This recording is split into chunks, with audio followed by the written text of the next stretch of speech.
Halo Tribuners, Anda sedang menyaksikan live update Tribun News edisi Senin 16 Agustus 2021 siang. Kami akan menyajikan informasi terkini dari berbagai daerah yang akan dilaporkan secara langsung oleh reporter kami di lapangan. Bersama saya Dea Mita, inilah live update selengkapnya. Kita awali live update siang ini dengan berita seputar sidang tahunan MPR RI.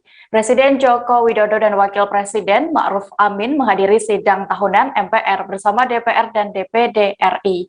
Acara berlangsung di Kompleks Parlemen Jakarta dan secara daring pada hari ini Senin 16 Agustus pagi. Pada hari ini Presiden Jokowi menyampaikan pidato sebanyak 2 kali. Pada momen sidang tahunan MPR RI 2021 ini, Presiden Jokowi mengenakan pakaian adat suku Baduy lengkap dengan aksesorisnya. Sementara itu, Wakil Presiden Ma'ruf Amin tampak mengenakan pakaian adat suku Mandar asal Sulawesi Barat.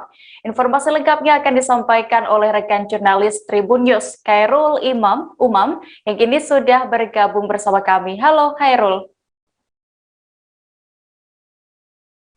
Halo Khairul, bisa mendengar saya? Ya, halo rekan. Iya, Khairul, bisa Anda informasikan bagaimana jalannya sidang tahunan MPR RI bersama DPR dan juga DPD di tahun kedua pandemi COVID-19 ini? Iya, tadi sekitar setengah jam yang lalu sidang tahunan MPR RI telah selesai digelar dan juga ini merupakan sidang tahunan MPR RI tahun kedua ya yang digelar di masa pandemi, dan memang pada tahun ini digelar begitu ketat, menerapkan protokol kesehatan yang begitu ketat, di mana peserta sidang hanya dibatasi yang fisik hadir hanya 60 orang, dan juga para awak media yang meliput di kompleks parlemen juga dibatasi, di mana hanya para pewarta foto yang diizinkan memotret langsung di dalam ruang sidang, dan awak media lainnya hanya diizinkan meliput melalui layar-layar yang disediakan di ruang media center, begitu, Dea. Ya, Khairul, bisa Anda simpulkan apa saja yang disampaikan Presiden Jokowi dalam pidato kenegaraan 2021 dan juga nota keuangan APBN 2022 ini?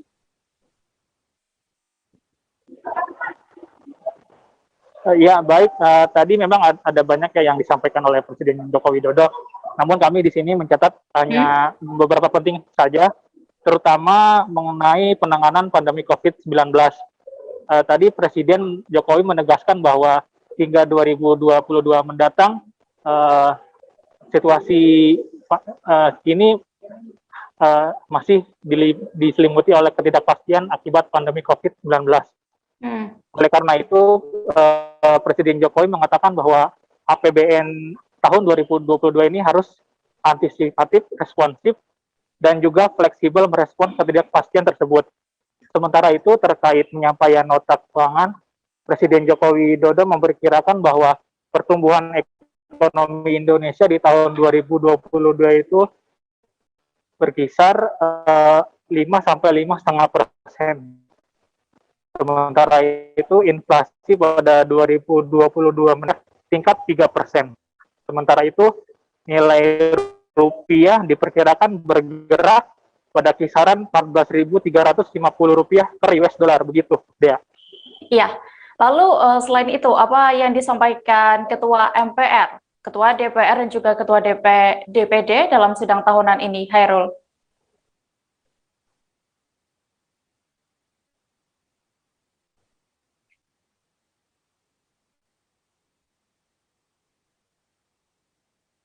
Halo? Ya, tadi juga Ketua MPR RI Bambang Susatyo, Ketua DPR Puan Maharani, dan Ketua DPD RI Lanyala Mahmud Mataliti memang menyampaikan pidatonya masing-masing ya. Tadi juga Ketua MPR RI sempat berbicara mengenai vaksinasi ideologi, yaitu di mana MPR RI ini terus melakukan sosialisasi 4 pilar MPR RI, yaitu Pancasila sebagai ideologi dan dasar negara, Undang-Undang Dasar Negara Republik Indonesia tahun 1945 sebagai konstitusi negara, NKRI sebagai bentuk negara, dan Bhinneka Tunggal Ika sebagai semboyan negara kepada seluruh lapisan masyarakat Indonesia.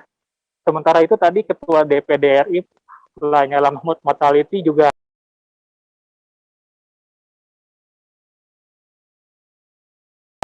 menyoroti penanganan pandemi COVID-19 di Indonesia.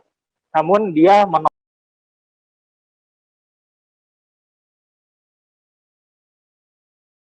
adanya anggapan bahwa negara ini gagal menangani pandemi COVID. Terakhir tadi juga Ketua DPR RI Puan Maharani memastikan bahwa DPR RI akan terus memperkuat fungsi pengawasan penanganan pandemi COVID yang dilakukan oleh pemerintah. Demikian, Dea. Ya, baik, terima kasih rekan jurnalis Tribunnews Khairul Umam melaporkan langsung dari Jakarta. Selamat kembali bertugas. Kita beralih ke informasi berikutnya, Tribuners.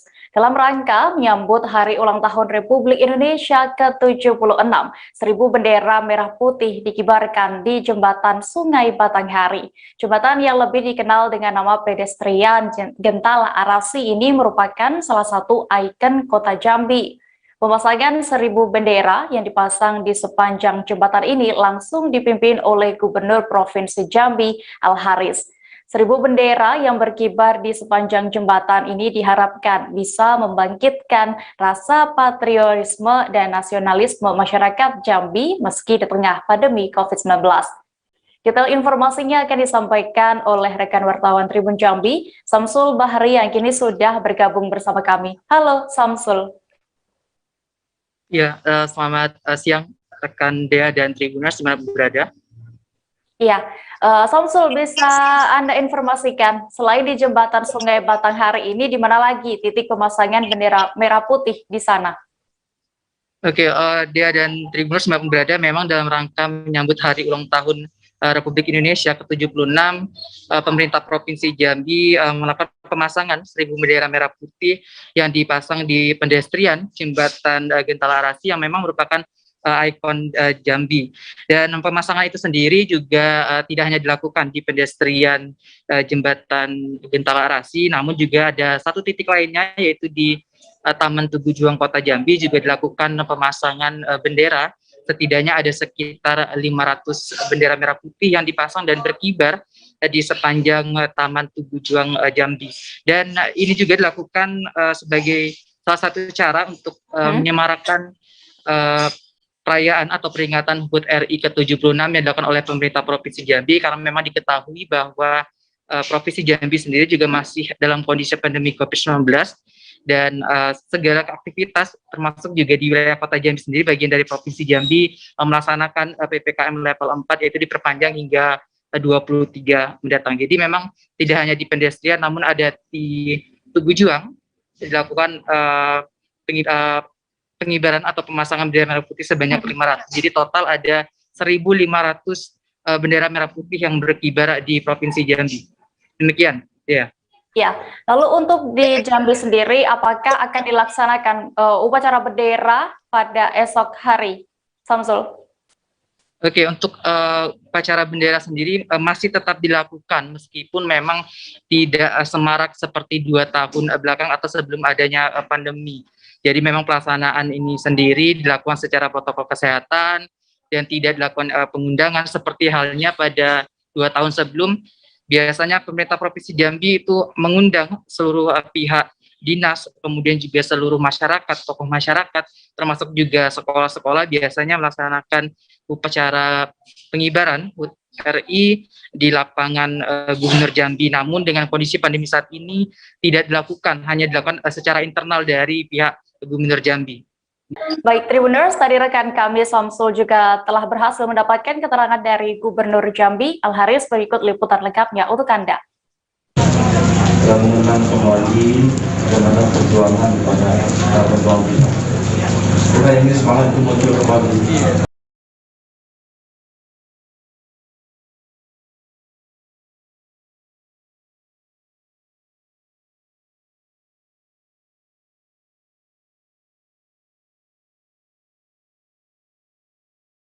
Dari yang baik dan kita harus bisa mampu tegak berdiri dengan kondisi bangsa dan dalam kondisi yang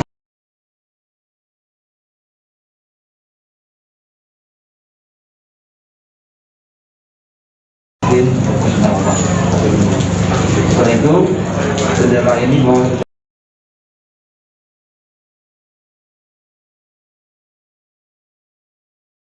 masyarakat di bendera agar kita bersemangat kembali, ya, seperti semangat merah putih yang tidak pernah lelah berkibar terus setiap harinya untuk kita, dan kita tidak boleh merasa kita optimis, kita beroptimis dan tidak pernah lelah, kita berjuang maupun berlindung untuk anak bangsa. Itu saya kira ini ide berusaha. Pasukan pengibar bendera pusaka atau Paskibraka Kota Kendari siap mengibarkan bendera di rumah jabatan Wali Kota Kendari pada Selasa 17 Agustus 2021 besok. Guna mengecek seluruh kesiapan para Paskibraka, mereka diswab antigen dan dikontrol secara berkala hingga hari pengibaran bendera tiba nantinya.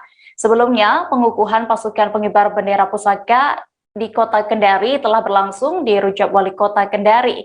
Dalam kegiatan pengukuhan itu dipimpin langsung oleh Wali Kota Kendari, Zulkarnain Kadir, yang juga dihadiri oleh stakeholder Kota Kendari. Kabar selengkapnya akan disampaikan rekan wartawan dari Tribun News Sultra, Husni Hussein, yang kini sudah terhubung bersama kami. Halo Husni. Husni, bisa mendengar saya?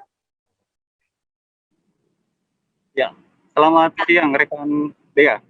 Iya, Husni, bisa Anda gambarkan sejauh apa persiapan Kota Kendari ini menjelang HUT RI ke-76? Ya, baik Dea.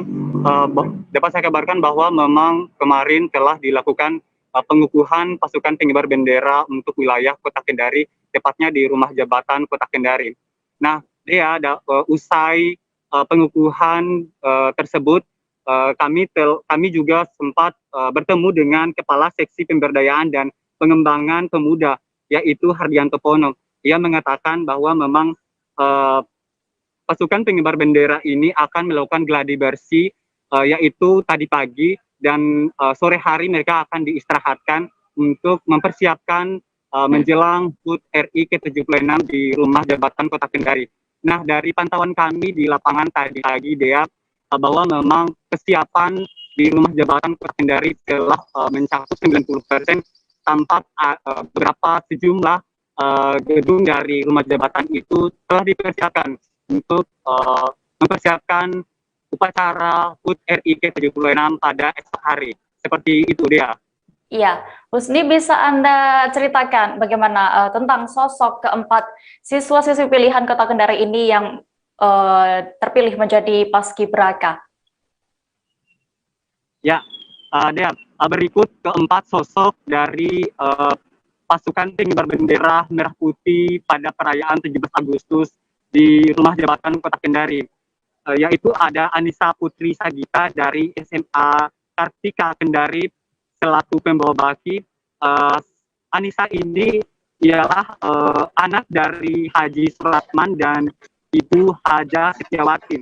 Kemudian disusul oleh Taufik Rahman Zepasau selaku pembentang sekaligus pemimpin yang berasal dari SMA Negeri 2 Kendari. Taufik ini ialah merupakan pasangan dari Bapak Insinyur Zainal Irfan Pasau dan Ibu Nurliah Ali.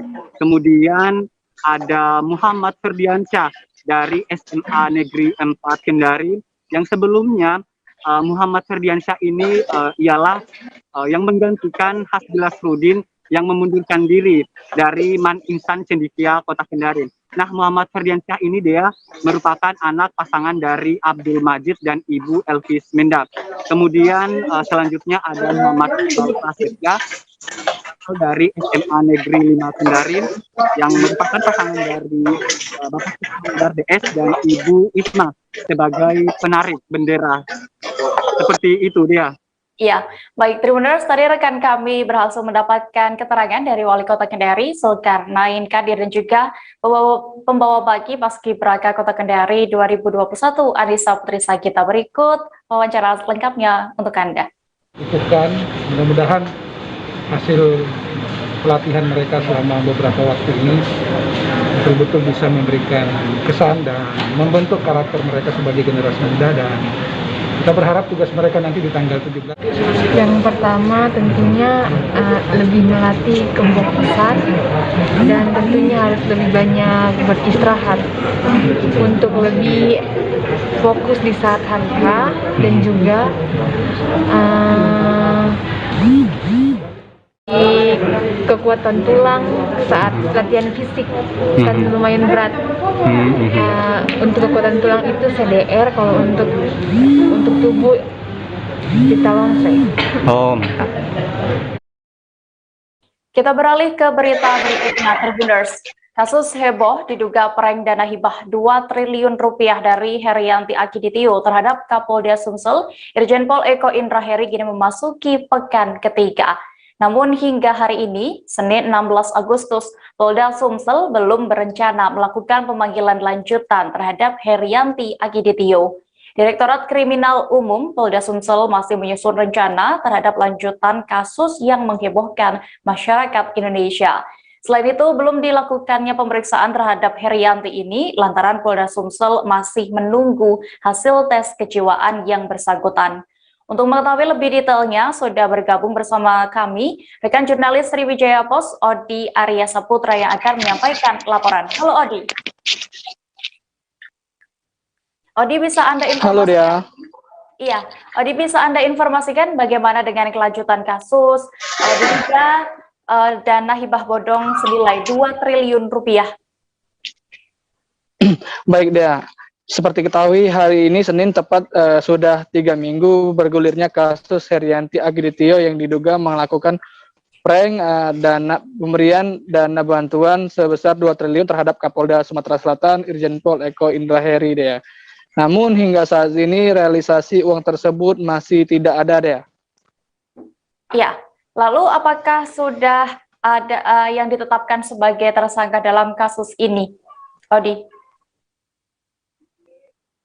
Baik Dea, hingga saat ini belum ada tersangka yang ditetapkan sebagai tersangka, maksud kami Dea.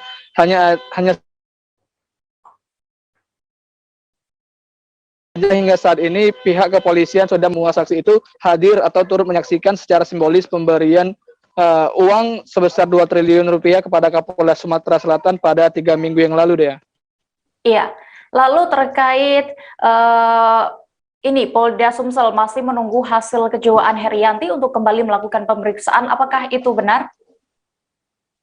Baik Dea, jadi seperti ini Dea. Alasan dari pihak Polda Sumsel belum memanggil kembali Herianti Akiditio lantaran yang bersangkutan diketahui sedang mengalami sedang mengalami diuji tes kejiwaannya, sehingga sampai saat ini diketahui hasil tes kejiwaan ini ditetapkan sebagai salah satu syarat untuk menanyai atau mewawancarai seorang saksi untuk menggali informasi lebih lanjut ya. Iya, lalu Odi, apakah ada fakta terbaru yang Anda ketahui terkait Herianti Akiditio?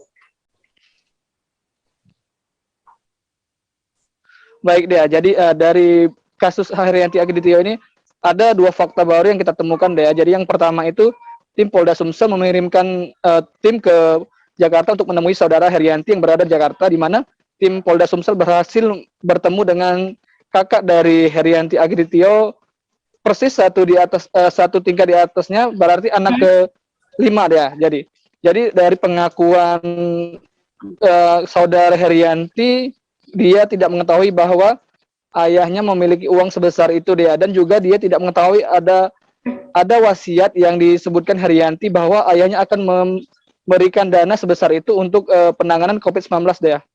Nah, selain itu dia juga ditemukan lagi bahwa adanya laporan dari rekan si Herianti Akiditio, yakni Dr. Siti Mirza Nuria, bahwa yang bersangkutan itu diduga melakukan kasus penipuan dan penggelapan terhadap Dr. Siti Mirza. Jadi hutang ini sudah dilakukan sejak tahun 2020 lalu dan hingga sini belum dibayarkan. Selain itu, si korban sudah melaporkan ini ke Polda Sumsel Dea, begitu Dea. Iya, Tribuners, tadi rekan kami Odi berhasil mendapatkan keterangan terbaru dari Kabid Humas Polda Sumsel, Kombes Pol Supriyadi. Berikut liputan lengkapnya untuk Anda. Kejiwaannya seperti apa Pak hingga saat ini? Yang pertama perlu kita sampaikan, jadi kemarin sudah dilakukan pemeriksaan baik itu dari psikologi yang Polda kemudian dari kejiwaan yang ada di Pemda. Mereka minta waktu kurang lebih 5 hari. Jadi hasilnya sampai dengan saat ini masih dalam proses penilaian mereka. Nanti setelah ada hasilnya baru akan kita sampaikan. Kemudian yang kedua, kemarin sudah saya sampaikan bahwa tim ada yang berangkat ke Jakarta untuk melakukan pemeriksaan terhadap keluarga dari Haryanti, karena yang bersangkutan kan di sini hanya sendiri, yang lain ada di Jakarta, dan tim saat ini masih berada di Jakarta, belum selesai melakukan pemeriksaan. Masih sama-sama pihak keluarganya di keterangan. Jadi ada baru satu orang yang dapat diminta keterangan, yaitu kakak dari saudari Haryanti. Anak nomor berapa itu, Abi? Belum selesai, ya. Anak nomor berapa itu, Pak? Nomor di atas Haryanti langsung, pas di atas. Ya. Namanya kita sampaikan. Pak, terkait dengan belum selesai, hari ini belum selesai juga. Pak, katanya Dokter Mirza jadi saksi juga ya Pak ya? Di mana? Dokter Siti Mirza dipanggil sebagai saksi juga bakal itu. Terkait dengan laporan Siti Mirza, seperti sahabat kemarin, memang laporannya sudah ada. Teknis berikutnya adalah manakala kita menerima laporan, kita akan klarifikasi kepada pihak pelapor. Ya. Sampai saat ini yang bersangkutan belum memberikan keterangan terkait dengan laporan yang disampaikan ke SPKT kemarin. Artinya ada kemungkinan Pak jadi saksi, Pak? Bisa saja terkait dengan laporannya ya. Artinya memang laporan itu memang ada ya Pak ya? Ada laporannya. Dibantah oleh Dokter Mirza. Laporannya ada terkait dengan laporan penipuan. Tapi tadi yang bersangkutan belum memberikan keterangan ke kita terkait dengan isi laporan yang disampaikan. Tribuners, seorang warga Kabupaten Serang tak menyangka melahirkan 3 bayi kembar dalam 2 hari sekaligus. Selengkapnya selesai jeda berikut, tetaplah di live update. Oke, apa kabar Bang Arief di sini untuk strateginya? Kalau saya sendiri di Jumit 37 ini yang semalam baru mulai, saya udah pasti. Sebenarnya aku nggak ngerasa itu penangkapan atau penggerebegan atau apapun itu, karena gini loh, posisinya aku kriteria. Jadi kita mengenal disebut dengan stroke yang tidak berdarah dengan stroke yang berdarah. Stroke yang tidak berdarah itu biasanya ditandai dengan adanya penyumbatan. Kalau itu penyumbatan di sini mungkin pikirnya tidak ke situ kali ya, tapi kalau di Korea atau di Kamboja itu ada beberapa paper yang saya itu Mas, ya dulunya tukang koran. Oh gitu ya. Tukang koran. Ya, saya baca itu Pak. Tuh kan pernah baca kan? Ya. Jadi kalau saya jadi pangdam itu udah bersyukur banget. Si anak ini dijadikan sebagai tersangka begitu. Ya kalau ini kita bicara yang di luar kasus Sidoarjo ya. Dengan nama hujan shower, di mana terdapat batas jelas antara daerah hujan dan tidak hujan yang biasanya terjadi pada fase awal mature stage atau tahap berbahaya dewasa. itu Kang. Jadi mulai artinya terjadinya perlempekan. Nah itu untuk penetrasi akan sulit begitu ya. Dok, saya ini menurut saya memang tidak mudah, bukan urusan tanah diambil. Kalau misalnya Amerika Serikat sekarang, Rasulullah mengatakan dalam sebuah hadis bahwa berpuasa di 6 hari Syawal itu. Oke, apa kabar Bang Arief di sini untuk strateginya? Kalau saya sendiri di Jumit 37 ini yang semalam baru mulai, saya udah pasti. Sebenarnya aku nggak ngerasa itu penangkapan atau penggerebegan atau apapun itu, karena gini loh, posisinya aku kriteria. Jadi kita mengenal disebut dengan stroke yang tidak berdarah dengan stroke yang berdarah. Stroke yang tidak berdarah itu biasanya ditandai dengan adanya penyumbatan. Kalau itu penyumbatan di sini mungkin pikirnya tidak ke situ kali ya, tapi kalau di Korea atau di Kamboja itu ada beberapa paper yang saya itu Mas, ya dulunya tukang koran. Oh gitu ya. Tukang koran. Ya, saya baca itu Pak. Tuh kan pernah baca kan? Ya. Jadi kalau saya jadi pangdam itu udah bersyukur banget. Si anak ini dijadikan sebagai tersangka begitu. Ya kalau ini kita bicara yang di luar kasus Sidoarjo ya. Dengan nama hujan shower, di mana terdapat batas jelas antara daerah hujan dan tidak hujan yang biasanya terjadi pada fase awal mature stage atau tahap Berbahaya dewasa. itu Kang. Jadi mulai artinya terjadinya perlempekan. Nah itu untuk penetrasi akan sulit begitu ya. Dok, saya ini menurut saya memang tidak mudah, bukan urusan tanah diambil. Kalau misalnya Amerika Serikat sekarang, Rasulullah mengatakan dalam sebuah hadis bahwa berpuasa di 6 hari Syawal itu. Oke, apa kabar Bang Arief di sini untuk strateginya? Kalau saya sendiri di Jumip 37 ini yang semalam baru mulai, saya udah Sebenarnya aku nggak ngerasa itu penangkapan atau penggerebegan atau apapun itu. Karena gini loh, posisinya aku kriteria. Jadi kita mengenal disebut dengan stroke yang tidak berdarah dengan stroke yang berdarah. Stroke yang tidak berdarah itu biasanya ditandai dengan adanya penyumbatan. Kalau itu terjadi di sini mungkin pikirnya tidak ke situ kali ya, tapi kalau di Korea atau di Kamboja itu ada beberapa paper yang Saya itu Mas, ya dulunya tukang koran. Oh gitu ya. Tukang koran. Ya, saya baca ya, Pak. Tuh kan, pernah baca kan? Ya. Jadi kalau saya jadi pangdam, itu udah bersyukur banget. Si anak ini dijadikan sebagai tersangka begitu. Ya, kalau ini kita bicara yang di luar kasus Sibolombo ya. Dikenal dengan nama hujan shower, di mana terdapat batas jelas antara daerah hujan dan tidak hujan yang biasanya terjadi pada fase awal mature stage atau tahap Berbahaya dewasa. itu Kang. Jadi mulai artinya terjadinya perlembekan. Nah itu untuk penetrasi akan sulit begitu ya. Dok, saya ini menurut saya memang tidak mudah, bukan urusan tanah diambil. Kalau misalnya Amerika Serikat sekarang, Rasulullah mengatakan dalam sebuah hadis bahwa berpuasa di 6 hari Syawal itu. Oke, apa kabar Bang Arief di sini untuk strateginya? Kalau saya sendiri di Jumip 37 ini yang semalam baru mulai, Batas jelas antara daerah hujan dan tidak hujan yang biasanya terjadi pada fase awal mature stage atau tahap Berbahaya dewasa. itu Kang. Jadi mulai artinya terjadinya perlembekan. Nah itu untuk penetrasi akan sulit begitu ya. Dok, saya ini menurut saya memang tidak mudah, bukan urusan tanah diambil. Kalau misalnya Amerika Serikat sekarang, Rasulullah mengatakan. Terima kasih Tribuners, Anda masih menyaksikan live update. Kita menuju berita berikutnya. Kapal motor penyeberangan Teluk Singkil yang sedang dalam pelayaran mengalami oleng ke arah kanan. Insiden ini sempat membuat para penumpang panik. Penumpang kemudian diminta untuk bergeser ke bagian kiri guna menyeimbangkan posisi kapal. Sejumlah barang-barang di dalam kapal turut dibuang ke laut agar meringankan beban kapal. Selengkapnya akan disampaikan rekan jurnalis Serambi Indonesia, Sari Mulyasno, yang kini sudah terhubung bersama kami. Halo Asno. Ya Mbak Dea. Ya, Asno, bisa Anda informasikan kapan kejadian KMP Teluk Singkil ini oleng dan apakah sudah diketahui penyebabnya? Baik, terima kasih Mbak Dea. Jadi untuk kejadian kapal KMP Teluk Singkil ini oleng, itu kejadiannya pada hari Minggu kemarin, tepatnya pada pukul 05.15 sesuai informasi yang kami dapat dari pihak ASDP perwakilan Simelu, di mana KMP Teluk Singkil ini melakukan pelayaran dari Labuan Haji Aceh Selatan menuju Kabupaten Simelu. Itu kurang lebih jaraknya menempuh sekitar 70 mil laut, di mana dalam perjalanan mengalami oleng pada pukul 05.15 diakibatkan tali yang mengikat kendaraan truk di dalam kapal terputus akibat gelombang dan alun yang besar pada saat kejadian. Kembali ke Dea. Ya, Asno, apakah lokasi kejadian olengnya KMP Teluk Singkil ini dekat dengan daratan Simeule ataupun pelabuhan Labuhan Hajin?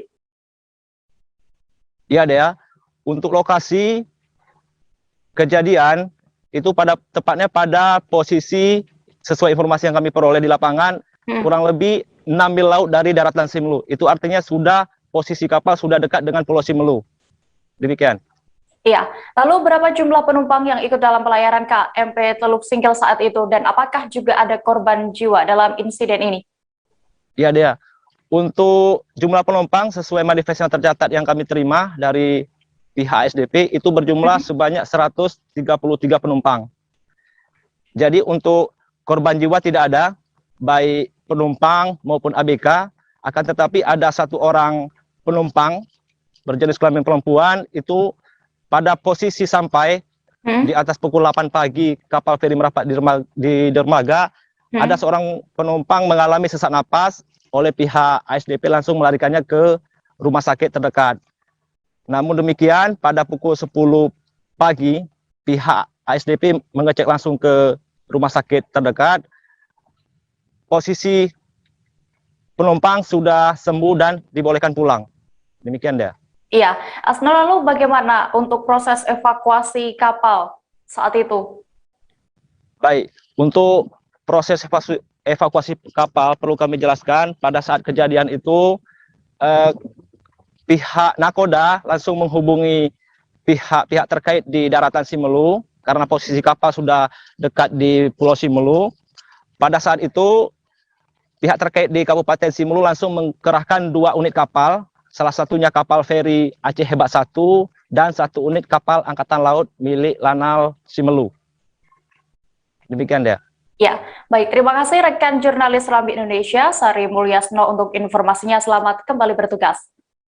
Kita menuju ke kabar berikutnya, Tribuners. Kecelakaan bus versus truk terjadi di Simpang Pondok, Kecamatan Medan Sunggal, Medan, Sumatera Utara. Kecelakaan lalu lintas ini melibatkan 1 unit bus damri dan 1 unit truk pengangkut jagung. Akibatnya lalu lintas di persimpangan lokasi kecelakaan pun mengalami kemacetan panjang. Saat ini pihak Polsek Sunggal masih menyelidiki terkait peristiwa tabrakan yang terjadi antara bus damri dan truk pengangkut jagung itu. Informasi lengkapnya akan disampaikan oleh rekan jurnalis Tribun Medan, Goklas, yang kini sudah tersambung bersama kami. Halo Goklas. Halo, selamat siang, Dea. Ya, Goklas, bisa Anda informasikan bagaimana terkait kronologi kejadian kecelakaan antara bus dan truk ini? Nah, jadi berdasarkan penuturan dari warga sekitar ataupun saksi mata yang ada di lokasi, jadi awalnya bus damri ini datang dari arah Kota Medan melalui Jalan Gatot Subroto, itu ingin menuju Binjai dan melewati lampu merah yang tepat ada di depan Mall Manhattan. Kemudian datang juga truk pengangkut jagung itu dari arah Ring Road menuju Helvetia, dan saat melintasi simpang lampu merah yang ada di depan Mall Manhattan. Nah, pada saat itu terjadilah tabrakan yang dimana menyebabkan bus dari damri itu menabrak tiang listrik lampu merah hingga tumbang, dan bus tersebut pun terbalik dan menutup jalan. Sementara untuk truk pengangkut jagung itu terlentang tepat di tengah-tengah jalan di lampu merah, di mana seluruh angkutan jagung ataupun biji jagung itu berserakan di jalan itu sekitar pukul 5.30 WIB tadi pagi. Ya, lalu apakah Anda sudah mendapatkan keterangan dari pihak kepolisian terkait kecelakaan ini? Nah, untuk seluruh dari keterangan pihak kepolisian, memang mereka masih memintai keterangan terhadap para supir, entah itu dari bus damri ataupun dari truk pengangkut jagung. Tapi tadi terlihat dari amatan kita, pihak kepolisian itu sudah melakukan olah TKP di lokasi, karena memang kedua truk tersebut juga sudah berhasil dievakuasi sehingga arus lalu lintas di sana sudah berjalan dengan baik. Ada 2 versi kata pihak kepolisian terkait dengan kejadian tersebut, namun dia masih enggan untuk menjelaskan lebih lanjut apakah versi A atau versi B yang benar. Seperti itu, masih dalam proses penyelidikan seperti itu, dia. Ya, Goklas, tadi Anda menuturkan bahwa sopir yang terlibat kecelakaan ini dimintai keterangan, berarti mereka selamat ya? Bagaimana kesaksiannya?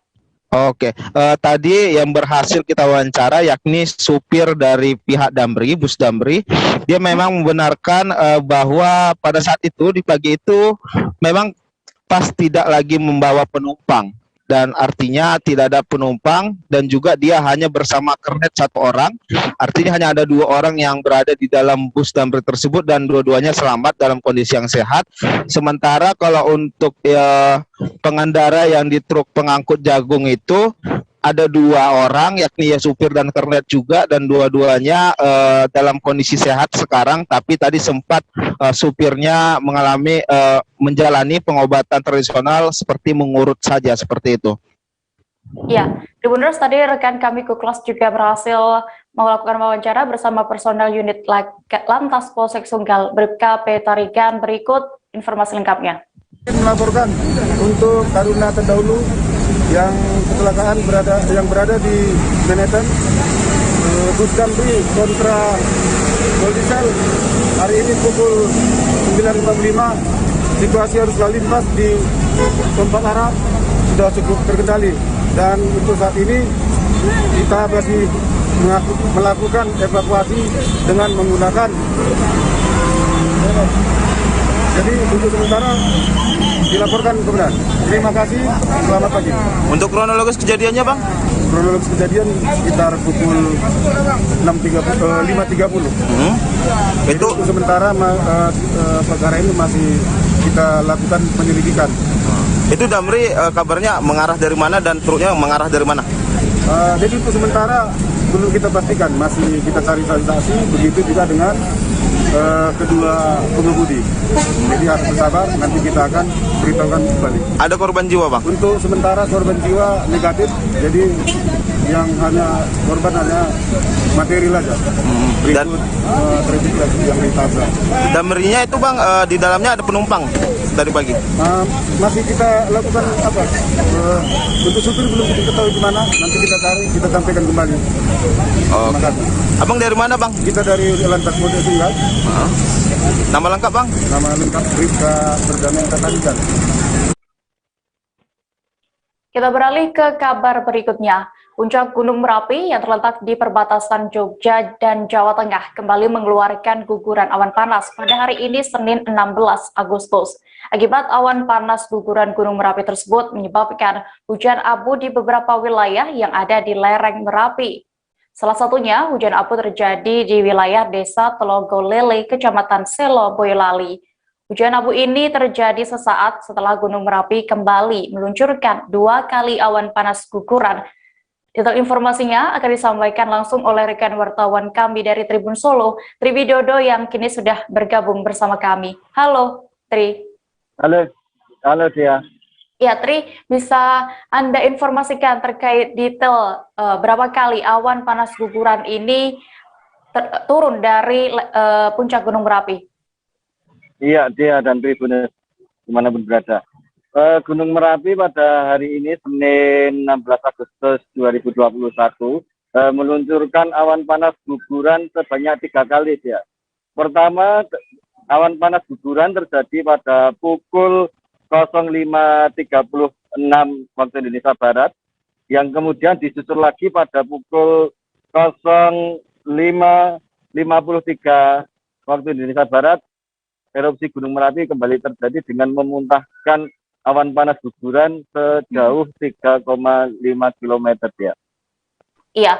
Kemudian awan panas lagi terjadi pada pukul 08.52. Namun luncuran yang ketiga ini jaraknya lebih pendek, yaitu sekitar 1,7 km mengarah ke barat daya dia. Iya, sejumlah desa di lereng Gunung Merapi tadi disebutkan terjadi hujan abu. Lalu bagaimana dengan kondisi warga di salah satu desanya, khususnya ini di desa Telogolele? Ya, runtutan guguran awan panas yang terjadi Senin pagi tadi mengakibatkan sejumlah dukuh di satu desa, yaitu di desa Telogolele, mengalami guyuran hujan abu vulkanik.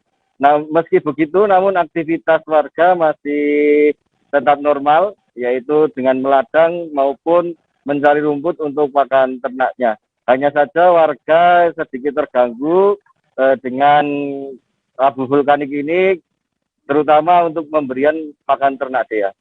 Iya. Lalu, Tri, ada berapa dukuh di Telogolele ini yang terdampak hujan abu Merapi? Iya.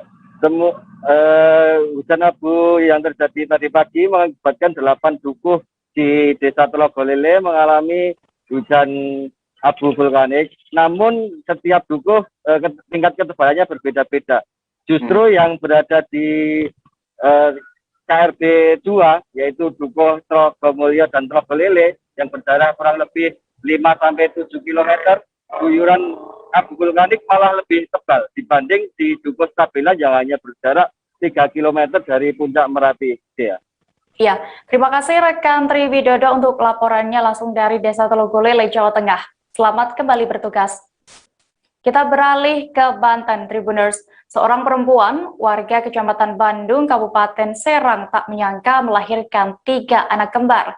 Perempuan bernama Uni Uningsi ini melahirkan bayi pertamanya secara normal di rumah pada Kamis 5 Agustus 2021 malam. Dia mengaku baru mengetahui di kandungannya ada 2 bayi lagi setelah melahirkan yang pertama. Kemudian 1 hari setelahnya, ia kembali melahirkan 2 bayi secara operasi sesar di rumah sakit. Kabar lengkapnya akan disampaikan rekan wartawan dari Tribun Banten, Ahmad Tajudin, yang kini sudah terhubung bersama kami. Halo Ahmad. Halo Dea. Ya, Ahmad, bisa Anda informasikan untuk lebih detailnya terkait proses kelahiran bayi kembar? Apakah ibunya ini sebelumnya sudah tahu atau bagaimana? Baik dia, jadi ada seorang ibu namanya Uni Uningsi di salah satu kabupaten Serang. Dia tidak menyangka sebelumnya bahwa dia akan memiliki 3 orang anak kembar. Di mana pada saat USG sebelumnya, menurut keterangan dari dokter sendiri, bahwa janin yang ada di tubuhnya sendiri itu ada 2 anak. Namun ketika dia setelah melahirkan anak pertamanya, seorang perempuan, kemudian dokter menyarankan agar anak keduanya sendiri itu dilahirkan menunggu beberapa hari lagi karena posisi janin saat itu katanya masih kecil, terlalu kecil. Namun Uni sendiri ketika malamnya tidak kuat dan akhirnya dia dibawa ke rumah sakit untuk dilakukan sesar. Namun ketika sebelum sesar dia di USG terlebih dahulu dan di situ ketahuan bahwa di dalam perutnya sendiri itu masih ada 2 bayi lagi gitu. Sehingga Uni pun dilakukan sesar di rumah sakit RSDP Serang itu sekitar hari Jumat pada sore harinya. Iya, Ahmad. Lalu berdasarkan informasi yang Anda dapatkan, apakah ada kendala saat proses kelahiran bayi kembar 3 ini? Iya, menurut pengakuan Uninya sendiri bahwa untuk kendala ketika kelahiran baik yang normal maupun yang sesar itu semuanya tidak ada kendala. Mereka melakukannya secara normal dan tidak ada kendala apapun. Namun ada kendala pada saat ketika persalinan, yaitu tentang biaya dari rumah sakit itu sendiri, di mana biaya sendiri yang ketika melahirkan anak yang kedua dan ketiga ini Uni diberikan tagihan itu kurang lebih hampir 20 juta rupiah gitu dia. Ya, Ahmad. Lalu apa harapan dari Ibu Uni Uningsi ini sendiri dengan lahirnya 3 anak kembarnya? Ya, untuk harapannya sendiri menambahkan sebelumnya bahwa biaya yang menjadi kendala Uni Uningsi kan kebetulan menjadi kendala. Namun dia bersyukur dan berterima kasih kepada pihak-pihak mulai dari Dinas Kesehatan setempat dan lain sebagainya.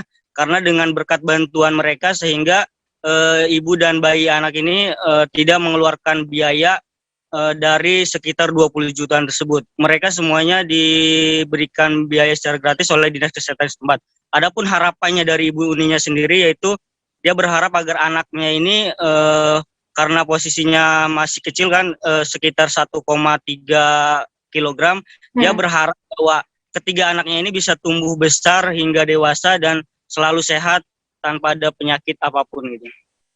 Iya, baik Tribuners, tadi rekan Ahmad sudah melakukan wawancara bersama Ibu Uni Uningsi, ibu dari ketiga bayi kembar. Berikut wawancara lengkapnya untuk Anda.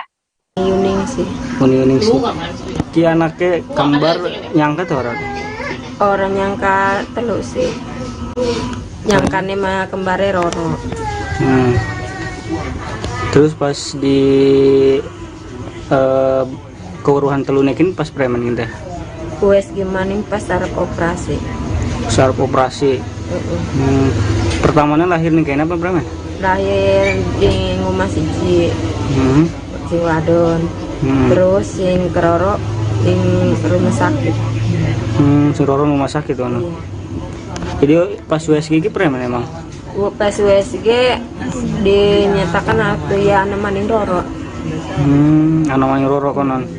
Pas USG awal maunya anak Roro doang. Iya, USG awal anaknya Roro, dokter sing iki ngomongnya Roro baik.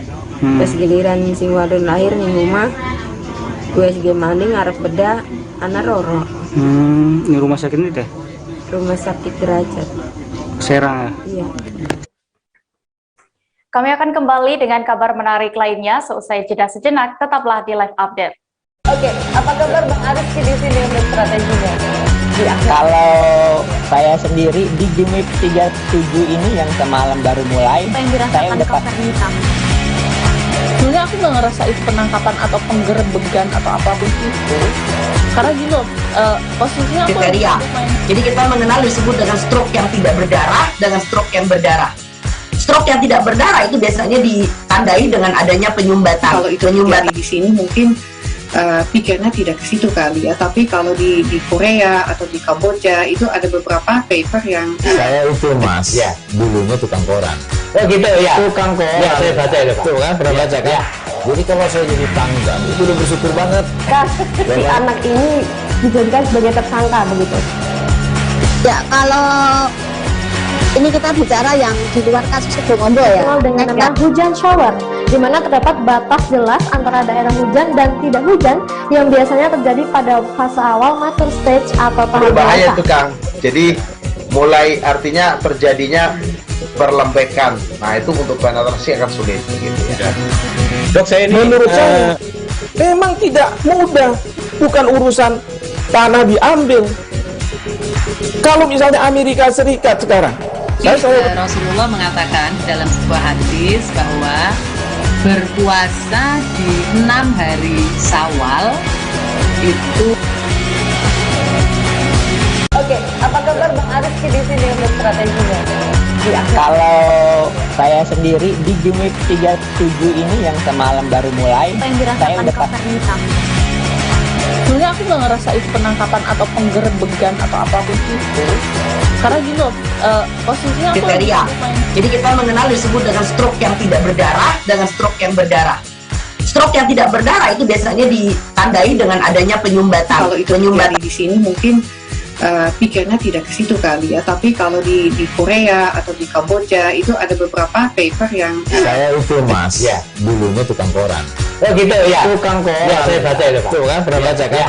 Jadi kalau saya jadi pangdam itu udah bersyukur banget. Si anak ini dijadikan sebagai tersangka begitu. Ya, kalau ini kita bicara yang di luar kasus Situbondo ya. Dengan nama hujan shower, di mana terdapat batas jelas antara daerah hujan dan tidak hujan yang biasanya terjadi pada fase awal mature stage atau tahap Berbahaya dewasa. itu Kang. Jadi mulai artinya terjadinya perlembekan. Nah itu untuk penetrasi akan sulit gitu ya. Dok, saya ini menurut saya memang tidak mudah, bukan urusan tanah diambil. Kalau misalnya Amerika Serikat sekarang, Rasulullah mengatakan dalam sebuah hadis bahwa berpuasa di 6 hari Syawal itu. Oke, apa kabar Bang Aris di sini untuk strateginya? Kalau saya sendiri di game 37 ini yang semalam baru mulai, saya udah Sebenarnya aku nggak ngerasa itu penangkapan atau penggerebegan atau apapun itu. Karena gini loh, posisinya aku kriteria. Jadi kita mengenal disebut dengan stroke yang tidak berdarah dengan stroke yang berdarah. Stroke yang tidak berdarah itu biasanya ditandai dengan adanya penyumbatan. kalau itu terjadi di sini mungkin pikirnya tidak ke situ kali ya. Tapi kalau di Korea atau di Kamboja itu ada beberapa paper yang Saya itu Mas, ya dulunya tukang koran. Oh gitu ya. Tukang koran. Ya, saya baca itu Pak. Tuh kan, pernah baca kan? Ya. Jadi kalau saya jadi pangdam itu udah bersyukur banget. Si anak ini dijadikan sebagai tersangka begitu. Ya, kalau ini kita bicara yang di luar kasus Situbondo ya. Dengan nama hujan shower, di mana terdapat batas jelas antara daerah hujan dan tidak hujan yang biasanya terjadi pada fase awal mature stage atau tahap Berbahaya dewasa. itu Kang. Jadi mulai artinya terjadinya perlembekan. Nah itu untuk penetrasi akan sulit gitu ya. Dok, saya ini menurut saya memang tidak mudah, bukan urusan tanah diambil. Kalau misalnya Amerika Serikat sekarang, Rasulullah mengatakan dalam sebuah hadis bahwa berpuasa di 6 hari Syawal itu. Oke, apa kabar Bang Aris di sini untuk strateginya? Kalau saya sendiri di game 37 ini yang semalam baru mulai, saya udah Sebenarnya Sebenarnya aku nggak ngerasa itu penangkapan atau penggerebekan atau apapun itu. Karena gini loh, posisinya aku kriteria. Jadi kita mengenal disebut dengan stroke yang tidak berdarah dengan stroke yang berdarah. Stroke yang tidak berdarah itu biasanya ditandai dengan adanya penyumbatan. Kalau itu terjadi di sini mungkin pikirnya tidak ke situ kali ya, tapi kalau di Korea atau di Kamboja itu ada beberapa paper yang Saya itu mas, ya dulunya tukang koran. Oh gitu ya. Tukang koran. Ya saya baca itu Pak. Tuh kan pernah baca kan? Ya. Jadi kalau saya jadi tangga itu udah bersyukur banget. Si anak ini dijadikan sebagai tersangka begitu. Ya kalau ini kita bicara yang di luar kasus Bongombo ya. Unit 37 ini yang semalam baru mulai. Apa yang Saya dirasakan udah Kak Fernita? sebenarnya aku nggak ngerasa itu penangkapan atau penggerebekan atau apapun itu. Karena gini loh, posisinya aku kriteria. Jadi kita mengenal disebut dengan stroke yang tidak berdarah dengan stroke yang berdarah. Stroke yang tidak berdarah itu biasanya ditandai dengan adanya penyumbatan. Kalau itu terjadi di sini mungkin pikirnya tidak ke situ kali ya, tapi kalau di Korea atau di Kamboja itu ada beberapa paper yang Saya itu mas, ya dulunya tukang koran. Oh gitu ya. Tukang koran. Ya saya baca itu Pak. Tuh kan pernah baca kan? Ya. Jadi kalau saya jadi tangga itu udah bersyukur banget. Si anak ini dijadikan sebagai tersangka begitu.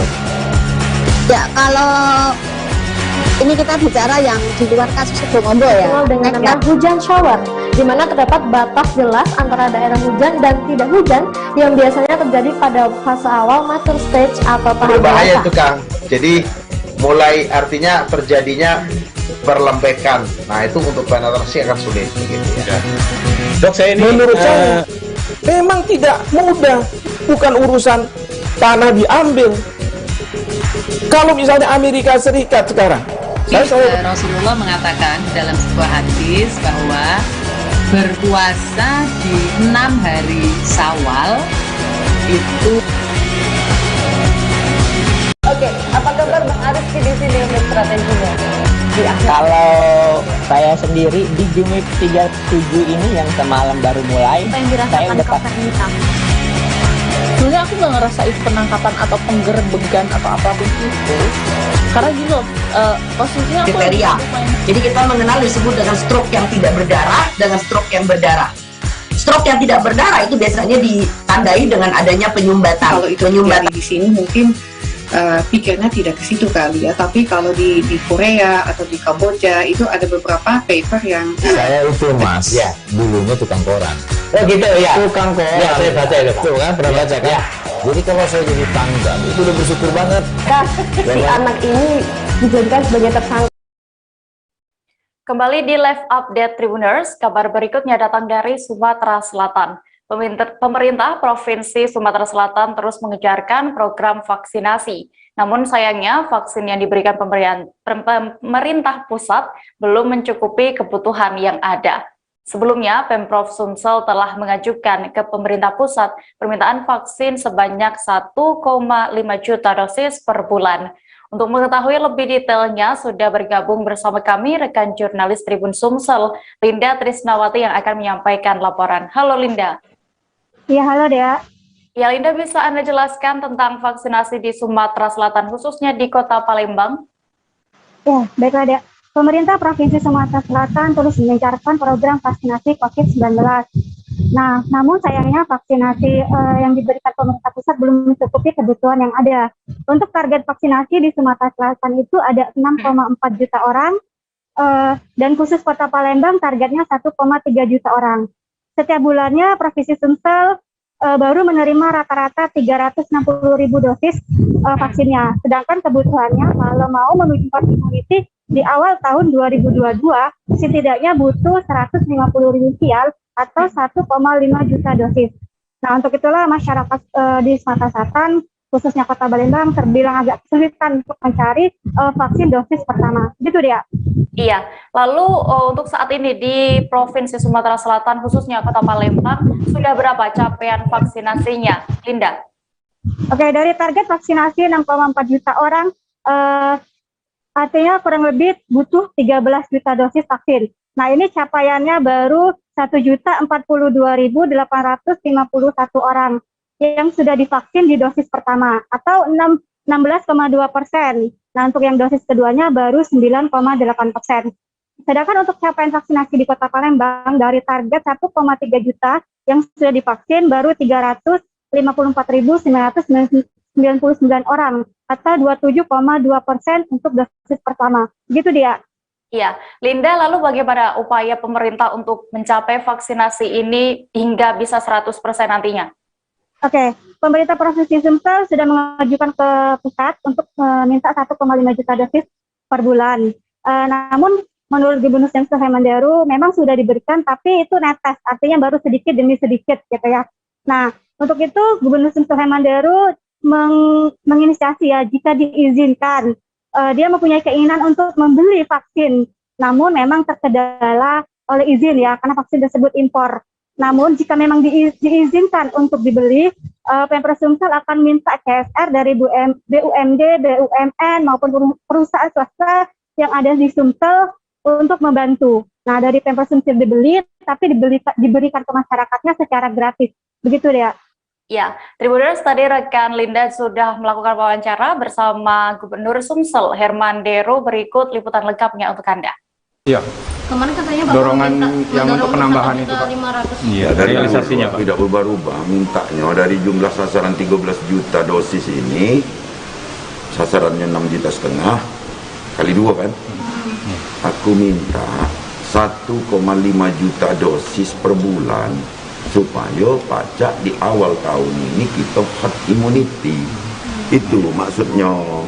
Ini belum ditambah loh yang kelonggar, yang pengajuan itu, yang diizinkannya ibu hamil, diizinkannya anak-anak. 6,5 juta itu pasti pada standar ketentuan Menkes sebelumnya, yakni tentang kriteria penerima vaksin. Itu termasuk anak sekolah itu, Pak? Belum. Belum gitu ya, Pak? Ya, tapi belum ada realisasi dari pemerintahan pusat, Pak. Ada realisasi, tapi netes kan. Tapi kita berharap untuk dapat dipenuhi lah.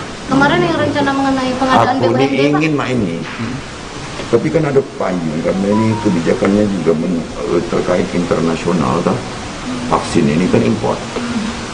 Kalau memang boleh beli, biarlah aku minta CSR BUMD yang ada di Sumatera Selatan ini, atau teman-teman swasta yang mau membantu, atau BUMN yang mau membantu, aku nak ajak beli tapi rakyatnya tetap menerima gratis. Itu rakyatnya garis bawah tetap menerima gratis. Pihak pemerintah Kota Sorong, Papua Barat mengunjungi kapal motor Sirimau hari ini Senin 16 Agustus. Kunjungan dilakukan menyusul KM Sirimau yang akan dijadikan tempat karantina terpusat pasien COVID-19. Kedepannya pasien COVID-19 bisa menjalani perawatan di atas kapal. Pemkot Sorong akan menyiapkan anggaran sehingga masyarakat tidak perlu khawatir. Selengkapnya akan disampaikan rekan Tribun Papua, Sahwan Asari Raharusun, yang kini sudah terhubung bersama kami. Halo Sahwan. Halo Dea. Iya, Sahwan, bisa Anda informasikan bagaimana tadi pelaksanaan peninjauan di KM Sirimau oleh Wali Kota Sorong? Ya, baik Dea dan juga Tribuners dimanapun Anda berada. Hari ini dapat saya kabarkan dari Kota Sorong, Papua Barat. Sejak pagi tadi, Bapak Wali Kota dan juga Wali Kota Sorong dan juga sejumlah OPD termasuk Pelni dan juga Pelindo serta KSOP mengunjungi kesiapan yang fasilitas yang ada di KM Sirimau yang nantinya dijadikan sebagai fasilitas karantina untuk pasien COVID-19 di Kota Sorong itu sendiri. Ya. Iya, lalu seperti apa persiapan dari fasilitas yang tersedia di KM Sirimau yang nantinya akan dijadikan tempat karantina pasien COVID-19 itu, Sawan? Ya, kalau untuk terkait dengan fasilitas yang sudah tersedia hingga saat ini memang sudah ada sejumlah tempat tidur yang sudah disiapkan, namun untuk alat-alat medis, peralatan medis dan lain-lain memang beberapa belum disiapkan, namun dari pihak Pelni sendiri melalui pihak kapal mengungkapkan bahwa mereka secepatnya akan menyediakan fasilitas-fasilitas tersebut. Sementara untuk mobil ambulans dan lain-lain, mereka pihak pemerintah daerah dalam hal ini pemerintah Kota Sorong telah menyediakan sekitar 10 ambulans untuk standby mengantar para pasien dari rumah dan juga dari rumah sakit menuju ke pelabuhan dan selanjutnya dibawa ke kapal melalui kapal motor kecil. Iya. Sobat, lalu bagaimana harapannya terkait pengoperasian karantina apung bagi pasien COVID-19 di Sorong nantinya? Ya, dengan hadirnya kapal KM Sirimau sebagai untuk pasien COVID-19 di Kota Sorong ini, Wali Kota berharap setelah hadirnya kapal tersebut, angka positif di Kota Sorong bisa ditekan dan juga pasien sembuh juga bisa segera cepat pulih sehingga Kota Sorong bisa terbebas dari kasus COVID-19 nantinya. Ya. Ya, baik. Tribuners, tadi rekan Sahwan sudah berhasil mendapatkan keterangan dari Wali Kota Sorong, Lambert Citmau. Berikut liputan lengkapnya untuk Anda. Saya, setelah proses siapkan semua fasilitas yang dibutuhkan. Apa lagi? Dan di rumah sakit tetap ya Bapak? Yang sakit tetap di rumah sakit? Kalau ada sakit, biasa pergi rumah sakit. Tapi rumah sakit swasta dan pemerintah tidak diperkenankan oleh tidak diperkenankan untuk pasien COVID, OTG maupun positif, tidak boleh. Itu sumber penyebaran virus. Mereka ini memang harus betul-betul diasingkan di laut. Apa lagi? Untuk obat-obatan sendiri Pak, apakah ditanggung oleh pemerintah kota atau dari Kementerian Kesehatan langsung? Yang kita terlalu harapkan. Wali kota tetap punya kebijakan untuk menangani apa yang bisa ditangani. Berarti support dari APBD kota apa Pak? Ya haruslah. Untuk apa Pak? Saya belum bisa menentukan besaran dana. Tapi mereka harus menyampaikan perencanaan mereka. Perencanaan itulah yang menentukan besaran anggaran yang saya tentukan. Begitu kan? Saya nggak bisa ngomong sembarang. Tulis bagus. Kalau tidak tulis bagus, pasti tidak boleh ikut saya. Kata itu hari ini kita hadirkan perbuatan. Ya kan? Wartawan bangga tidak? Bangga Pak. Saya takut kamu kena COVID ini. Dapat rapat ini. Rencananya kapan Pak akan dioperasikan Pak? Operasikan? Secepatnya. Besok kami semua ikut upacara. Kalau kamu tidak ikut upacara, kita tentangkan. Ikut upacara selesai. Tanggal 18 kami dapat mencek kesiapan. Kalau bisa paling lama hari Jumat. Kalau tidak hari Kamis kami lakukan launching di sini. Launching di sini pasien naik kapal bertolak dari pelabuhan, digeser ke bawah. Berlabuhnya di mana nih Pak? Tergantung nakoda. Tapi tidak terlalu jauh dari sini. Pokoknya tidak ada hubungan dari darat langsung ke kapal seperti sekarang ini. Bisa itu ada speed. Dari Papua kita beralih ke Nusa Tenggara Timur. TNI, Polri, dan tenaga kesehatan di Kabupaten ND menggelar tes swab antigen di tempat bagi warganya. Pelaksanaan swab antigen di tempat ini dilaksanakan di 3 lokasi. Setiap warga yang lewat di titik lokasi pelaksanaan tes swab antigen wajib menjalani tes swab. Warga juga diberi edukasi terkait prokes dan bahaya penularan COVID-19. Informasi lengkapnya akan disampaikan oleh rekan jurnalis dari Pos Kupang, Oris Goti, yang kini sudah terhubung bersama kami. Halo Oris. Halo Oris, bisa mendengar saya? Halo Dea. Iya, Oris, bisa Anda informasikan sebenarnya sejak kapan dan sampai kapan tes swab antigen ini akan dilakukan di ND? Ya betul ya, di Kabupaten ND tengah dilakukan pelaksanaan swab antigen di tempat. Nah, pelaksanaan ini menindaklanjuti penerapan PPKM level 4 sejak ND ditetapkan menjalani PPKM level 4 pada 10 Agustus 2021. Nah, untuk pelaksanaan swab antigen di tempat ini sudah dilaksanakan mulai tanggal 12 Agustus hingga tanggal 23 Agustus. Nah, sampai dengan hari ini juga pelaksanaan masih berjalan lancar di beberapa titik lokasi. Sekian dia. Iya, lalu bagaimana dengan kondisi terkini di ND dan juga mungkin update kasus COVID-19 di sana, Oris? Ya, dia. Sampai dengan tadi saya sempat melakukan pemantauan di beberapa titik lokasi yang dilakukan pelaksanaan swab antigen di tempat.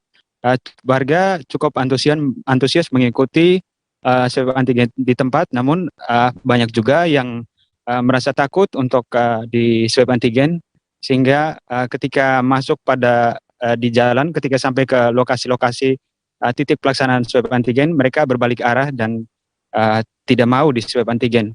Pada intinya warga menghindar untuk di swab antigen. Nah, untuk kasus COVID di Kabupaten Ende sejauh ini mengalami penurunan, yang terkonfirmasi positif mengalami penurunan. Namun pemerintah Kabupaten Ende tetap berupaya untuk terus melakukan tracing dan testing untuk memastikan peta penyebaran COVID-19 di Kabupaten Ende. Sekian dia. Ya, Ori, saat tadi dilakukan swab antigen, apakah ada yang terkonfirmasi atau dinyatakan positif COVID-19? Ya, tadi saya tidak menemukan di beberapa titik lokasi. Saya juga masih menunggu update data dari Nakes. Namun pada tanggal 12 Agustus itu ada satu kasus yang sempat terpantau, yakni ada seorang ibu menyusui yang terkonfirmasi positif. Nah, saat itu memang sempat ada pengeluhan dari si ibu ini bahwa bagaimana dengan bayinya yang dia harus menyusui. Lalu para nakes menjelaskan bahwa si ibu bisa tetap tetap menyusui anaknya dengan catatan sebelum menyentuh bayi dia harus mencuci tangan dengan hand sanitizer dan juga mengenakan masker ketika menyusui bayi. Sekian dia. Ya, baik Tribuners, tadi rekan Ori sudah berhasil mendapatkan keterangan dari Dandim 1602 ND, Letkol Infanteri Nelson Paido Makmur Marpaung. Berikut liputan lengkapnya untuk Anda. Untuk sementara kami didukung penuh oleh Kabupaten Ende, dalam hal ini pemerintah Ende. Untuk saat ini kami dibekali 2.000. Ya, karena apa? Target kita sekarang 1.397. Ya, kita didukung 2.000. Ya, dan stoknya masih ada. Dari APD, handscoon, masker, semua lengkap. Target itu untuk berapa hari Pak Dandim? Yang 1.700 sekian itu? Per hari. Diharapkan kita per hari. Kalau kita lihat dari Mendagri nomor 31, tiap hari kita harus mentarget 1.397. Ya, harapannya seperti itu. Ya, mari kita sama-sama ya mensukseskan ya membuat ND ini menjadi zona hijau. Berarti jumlah dari 2.000 itu masih cukup terbatas Pak Dandim, sangat terbatas itu. Bukan. Jadi 2.000 itu kami di sini, nanti kami didukung lagi. Habis minta ya. Jadi setiap habis nanti kami suruh minta lagi. Ya, nah, makanya kami terbantu. Ya, inilah bukti negara hadir buat rakyatnya. Beralih ke informasi berikutnya, aparat Polsek Pasar Rebo, Jakarta Timur berpenampilan layaknya pejuang pembela tanah air atau PETA di sentra vaksinasi COVID-19. Vaksinasi ini digelar di halaman Mapolsek pada hari ini, Senin 16 Agustus. Ada belasan anggota polisi yang memakai seragam pejuang kemerdekaan tahun 1945. Kegiatan ini untuk menarik perhatian warga agar mau mendatangi sentra vaksinasi COVID-19. Detail informasinya akan disampaikan langsung oleh rekan wartawan kami dari Warta Kota, Miftahul Munir, yang kini sudah bergabung bersama kami. Halo Munir. Halo rekan Dea. Iya, Munir, berdasarkan pantauan Anda tadi di lokasi, bisa Anda ceritakan apa sebenarnya alasan Polsek Pasar Rebo ini menggunakan seragam pahlawan? Baik, alasan Polsek Pasar Rebo menggunakan seragam pahlawan sentra vaksinasi COVID-19 yang berada di Polsek Pasar Rebo karena memang untuk menyambut HUT RI ke-76 atau HUT ke-76 RI yang akan berlangsung pada 17 Agustus 2021 besok. Sehingga untuk menghormati jasa-jasa para pejuang, petugas Polsek atau anggota Polsek Pasar Rebo menggunakan seragam layaknya seperti pahlawan, dan juga ini alasannya adalah untuk menyemangati warga yang ingin melaksanakan vaksinasi COVID-19 di Polsek Pasar Rebo. Demikian rekan Dea. Iya, berapa total para petugas dari kepolisian yang menggunakan seragam pahlawan ini, Munir? Ada sekira 12 anggota Polsek Pasar Rebo yang menggunakan seragam layaknya seperti pahlawan, dan ada juga beberapa warga yang mengabadikan momen-momen ini dengan cara foto bersama ataupun foto anggota yang menggunakan seragam pahlawan. Demikian rekan Dea. Iya, Munir, tadi disebutkan bahwa anggota menggunakan seragam pahlawan ini untuk menarik minat para warga melakukan vaksinasi. Apakah itu berhasil menambah antusias warga untuk mau divaksin? Baik, dari lokasi vaksinasi COVID-19 Merdeka di Polsek Pasar Rebo, memang terlihat cukup antusias warga yang datang ke sana.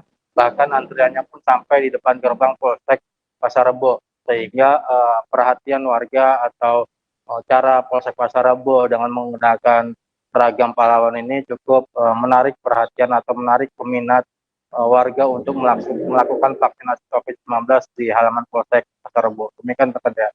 Iya, lalu sebenarnya sampai kapan kegiatan menggunakan seragam pahlawan ini akan dilakukan, Munir? Untuk berlangsungnya kegiatan penggunaan seragam pahlawan ini akan sampai besok, karena besok adalah puncaknya HUT kemerdekaan Republik Indonesia, sehingga anggota Polsek Pasar Rebo tetap akan menggunakan. Bahkan rencananya tenaga vaksinator seperti di loket pendaftaran, terus screening hingga dokter yang menyuntikkan dosis vaksin pun besok rencananya bakal menggunakan pakaian-pakaian seperti para pejuang Republik Indonesia. Demikian rekan Dea. Iya, baik, terima kasih rekan wartawan Warta Kota, Miftahul Munir melaporkan dari Jakarta. Selamat kembali bertugas. Kita beralih ke kabar berikutnya. Seorang pekerja lepas di Kota Manado, Sulawesi Utara yang dinyatakan hilang pada Jumat 13 Agustus lalu. Pekerja itu diketahui bernama Ferry Asa. Awalnya tengah bekerja membersihkan tebing di belakang sebuah rumah sakit. Tapi hingga hari Sabtu 14 Agustus malam, Ferry tidak kembali, kemudian dicari rekannya. Hingga pada Minggu 15 Agustus, ia ditemukan dalam kondisi pingsan di dalam mulut goa yang diketahui merupakan peninggalan Belanda. Kabar selengkapnya akan disampaikan rekan wartawan dari Tribun Manado, Fistel Mukuan, yang kini sudah terhubung bersama kami. Halo Fistel. Halo, selamat siang Tribuners, selamat siang Dea. Iya, Fistel, bisa Anda ceritakan bagaimana kronologi lengkapnya Ferry Asa ini menghilang hingga akhirnya ditemukan? Ya, terima kasih Dea. Selamat sore Tribuners. Sesuai informasi yang kami dapat, ini kejadian yang aneh tapi nyata, di mana salah satu pekerja di Kota Manado di rumah sakit gigi dan mulut ini hilang pada hari Jumat 13 Agustus 2021 hari Jumat, dan sampai malam rekannya tidak melihat lagi ini korban Ferry atas nama Ferry Asa. Rekannya tidak melihat lagi pada Jumat malam, sehingga pada Sabtu pagi rekannya mencarinya di belakang rumah sakit yang lebih tepatnya berada di Jalan Sutomo, Kelurahan Pinaesan, Kecamatan Wenang, Kota Manado. Lalu ini rekannya mencari Ferry di bagian belakang tapi tidak menemukannya, sehingga pada hari Sabtu itu rekan Ferry mencari Ferry dengan melihat CCTV, melihat dari CCTV, sehingga hingga Sabtu malam rekan Ferry ini melihat CCTV, Ferry sudah tidak lagi keluar dari belakang, karena saat itu hari Jumat dia membersihkan rumput dan kayu-kayu kecil yang ada di belakang rumah sakit. Tetapi hingga hari Sabtu juga belum keluar, sehingga ini rekan Ferry langsung memanggil salah satu rekannya juga security untuk mencari di bagian belakang, karena memang ternyata mereka sudah mengetahui di belakang itu ada salah satu buah peninggalan dari zaman Belanda, sehingga mereka mengecek itu langsung hari Sabtu itu, tapi tidak ditemukan, sehingga pada hari Minggu mereka melaporkan ke Polsek Wenang.